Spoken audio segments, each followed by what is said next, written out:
Hello, my name's James. I'm a drummer and a drum teacher, and I've always dreamt of having my own studio, and I now officially do. So if you're a drum nerd, I thought I'd take you on a little tour of the room, everything that's in it. Yeah, check it out.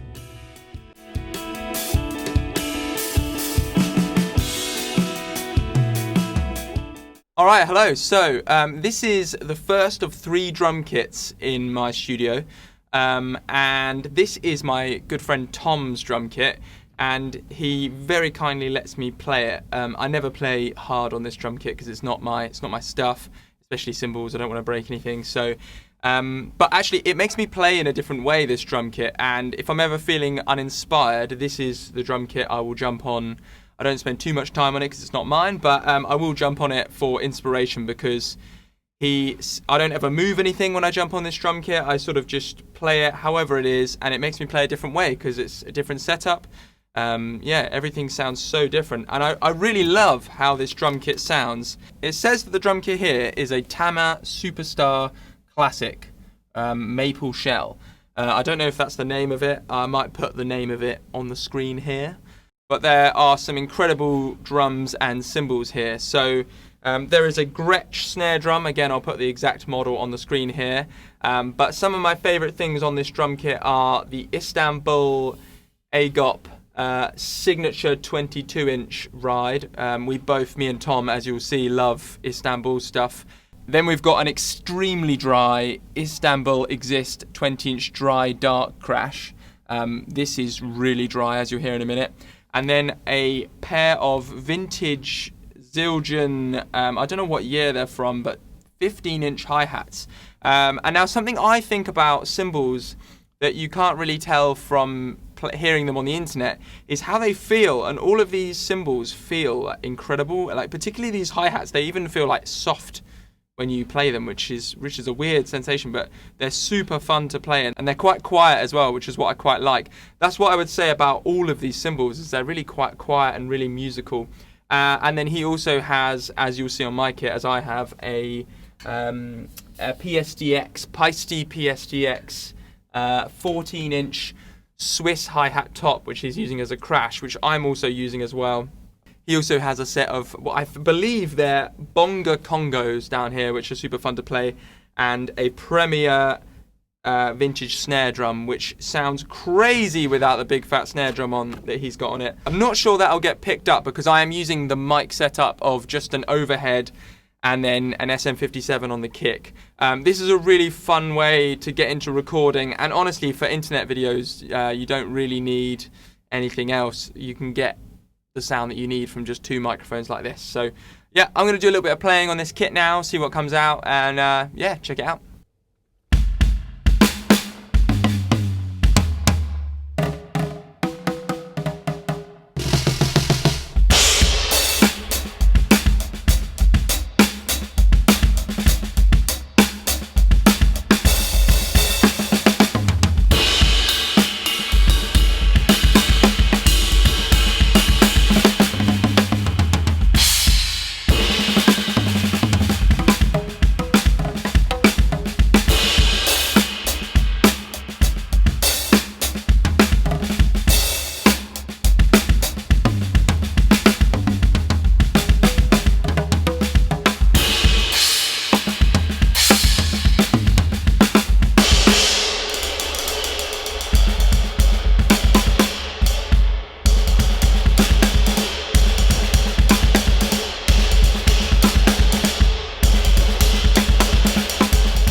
All right, so this is the second drum kit in the room. This is a Premier Resonator. This is actually Tom's drum kit. My snare and my cymbals. And if there's any Premier nerds out there that are watching this video, I don't know what year this drum kit is, so let me know. I think maybe 60s, 70s. If you are a Premier nerd though, you're probably pretty disgusted by the drum heads we've put on it. We've put Evans hydraulic heads on the toms. Still the original kick head on there, but these hydraulic heads, someone in one of the other rooms left them in the hallway free to take, and they actually sound really mental. They're really cool on this drum kit. They can only really do one thing, like a super low tuning. I don't really like them in any other tuning, but yeah, they're really cool, and they're really good for teaching as well. I don't really have to tune them very much. This drum kit also has the old sort of slot heads on it, which is pretty cool. These are my sort of old Sabian AAXs on here with quite a nice Meinl Byzance 20-inch medium ride on there, and my old Gretsch snare. Yeah, I'm only going to use an overhead to record this out of pure laziness, to be honest with you. But we'll see how it sounds. It might still sound cool. Yeah, I'll give it a little play.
Alright, hello. This is the third drum kit, and it is a new day, and I've had an outfit change. I realised that in the last YouTube video I made, I was wearing that same blue jumper, so this is proof that I do own other clothes as well.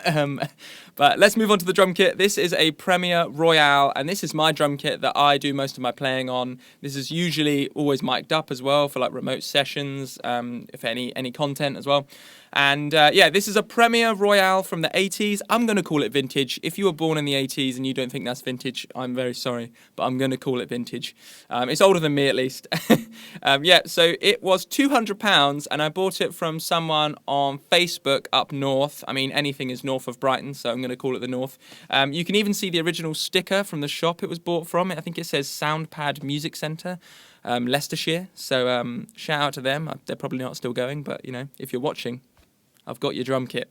Yeah, this drum kit is amazing. My friend Matt has a vintage Premier in his studio, and I think that vintage Premiers do a really good job of kind of sounding like, you can get them sounding like vintage Ludwigs or Gretsches, but for like a tenth of the budget. I mean, this was £200. I even came with another drum. I haven't got it on at the moment, but it came with 12, 13, 16, 22. But I'm currently using the 13, 16, 22. And my favourite part about it is the bass drum. There's something about vintage bass drums, like, I don't know what it is, but they're just warmer. And they sound amazing. And this one is no different. It sounds incredible. I've got an Evans EMAD on there, which is my go-to bass drum head. Don't really have to do anything to that. I've got Evans G2s on the toms. All of these heads have been on there for about a year. They've held up pretty well. I should probably replace them at some point soon, but they're still sounding good. I recently tuned these toms up to teach Caravan, that jazz track, really high, and I actually loved them. I didn't even move them from that tuning for about 4 months. But I've tuned them back down again to do more of a rock thing, or how I'd usually have them, more standard tuning. But yeah, amazing drum kit. Can really recommend any vintage premiers out there. Let's move on to the snare drum. So the snare drum is a Ludwig 400 Supraphonic. It is from the 60s. I bought it from eBay for £250 from someone in Liverpool. So I always like to say it was Ringo Starr's snare drum. Someone please certify that for me, because then I will sell it. But I use it for all of my gigs. It's the most versatile snare drum around, I think. It can literally do everything. Even though it's vintage, I take it everywhere. It never breaks. When I got it, it wasn't even round. And shout out to Preston Prince, who I believe hammered it back into shape softly, I would assume. I don't know how that works. But yeah, he sorted it out for me, and it sounds absolutely amazing. I've got a Remo Powerstroke P77 coated on there. Love that head as well. Yep, super versatile snare drum. Can go really high, but also can go really low, which you might not think. Over here on the side, we have a little £60 deal I found on Facebook. It's not a vintage Ludwig, but it is another Ludwig little 10-inch snare, little popcorn snare. I've got an Evans hydraulic on there at the moment, a red one. Again, I got it for free, but it kind of takes the ring away from the drum, which is really nice, because this is a super ringy drum, as you can imagine. Yeah, I think that's all the drums. Absolutely love them. None of them were expensive, really. I think this snare drum's worth a lot more money now than when I bought it, so really happy with that. Moving on to the cymbals. The last video I made on YouTube was a cymbal video about this ride, hi-hats, and crash. So if you want me to go more in depth into that, there's a whole video about that. But I'll start with the ride. As I said in the last video, this is, in my opinion, the best crash cymbal ever made, even though it's a 22-inch traditional jazz Istanbul ride. It just has such an amazing crash. All round, it's great. I love the bell, I love the bow. It works for most things. It rings on forever, which I love.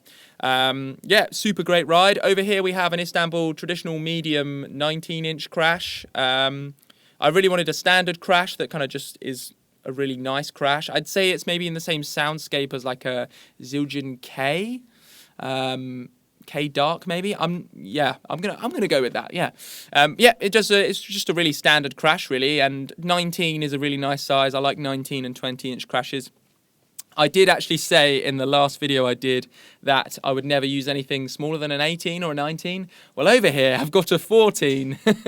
I've actually cracked my Dave Weckl 20-inch Legacy medium ride, which I use as a crash. I don't normally crack cymbals, so I don't know how that happened, but it's cracked, which is sad. It's getting repaired. But this thing is actually really great, even though it's a hi-hat. It's got such a different characteristic, and it's not got that really like horrible, bright, sharp tone that like small B20 cymbals do. This has got loads of holes in it, obviously, to make it trashy, and it's a different material. I don't know what it's made out of, but it's not B20 bronze.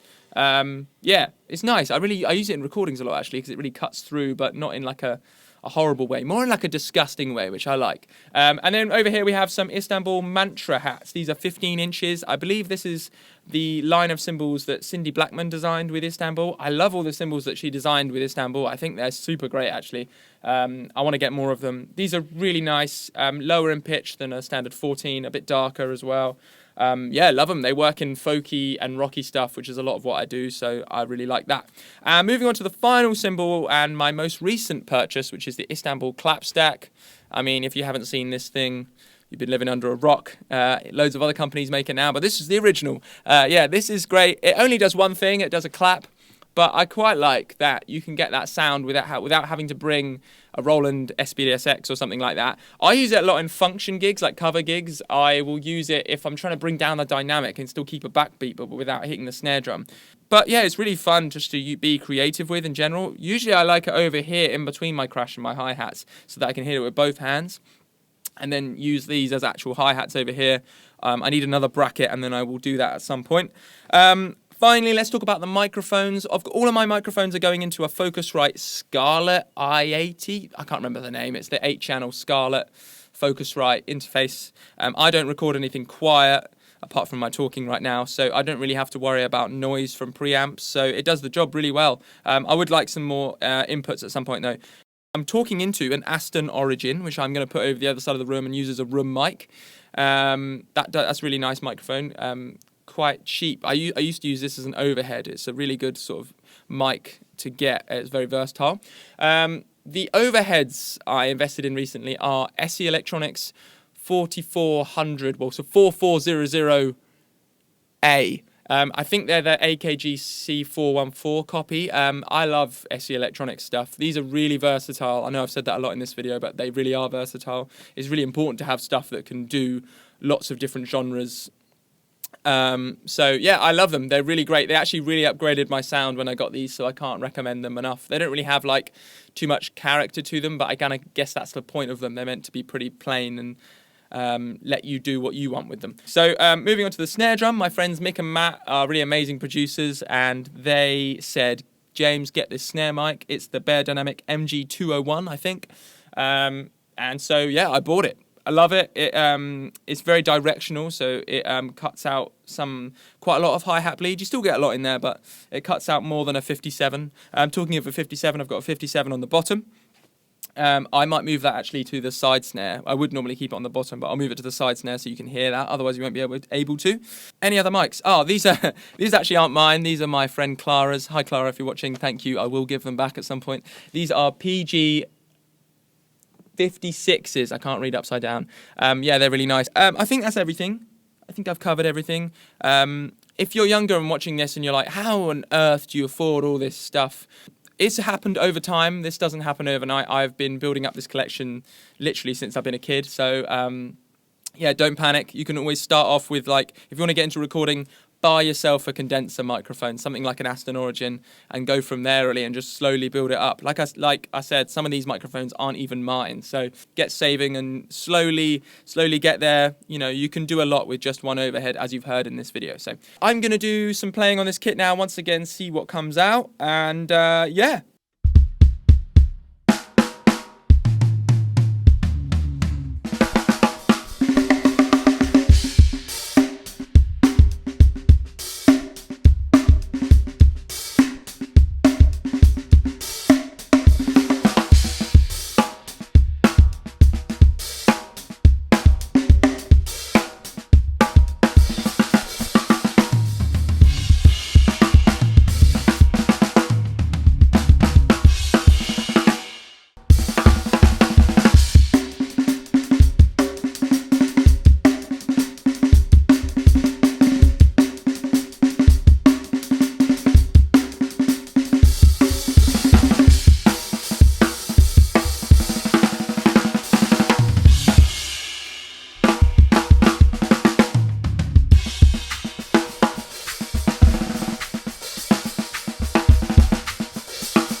thank you for watching. If you liked this video and you want to see more from me, there's going to be more YouTube on the way. I've already got some videos on here, but there's going to be plenty more coming. I also make loads on Instagram and TikTok. I do like gig vlogs and stuff like that, and just general drum content, really. So yeah, it's Gillydrums everywhere.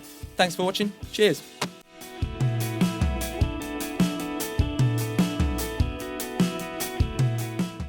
What was that? Cheers. Bye.